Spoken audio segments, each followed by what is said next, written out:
The Supreme Court today described the sedition law as colonial and asked whether it was still necessary after 75 years of independence. The court said that it would examine the validity of the sedition law and sought the centre's response. Now, Haryana police, meanwhile, have invoked sedition charges against a group of protesting farmers who had allegedly attacked and damaged the official vehicle of Haryana Deputy Speaker.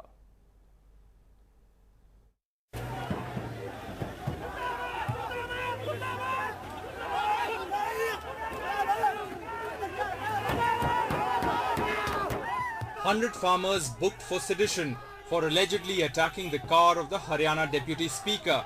The first time in their almost 7-month protest against the farm laws that this charge has been used. Today came strong observations by the Chief Justice of India, N.V. Ramana, questioning the government why the British-era sedition law should not be scrapped. Hearing petitions challenging its validity, the court asked the centre, "Is the law still necessary in our country after 75 years of independence? It is a colonial law used by the British to silence Gandhi and others. Our concern is misuse of the law and threat to functioning of institutions. Also, no accountability on the part of the executive. If police wants to fix someone, they invoke sedition law and people are scared."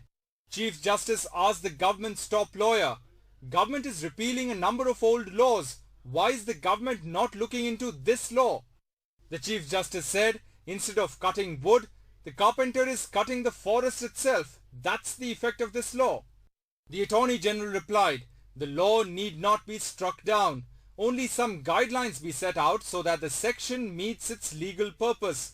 The Chief Justice shot back, "If some party does not want to hear the voice of other party, they may use this law and implicate others, and it is a serious question for individuals. We will examine the law."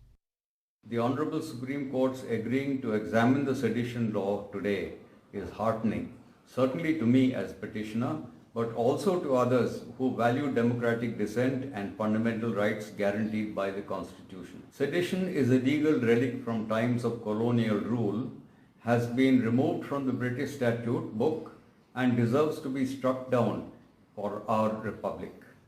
The National Crime Records Bureau data is in sync with the Chief Justice of India's remarks on conviction under sedition law.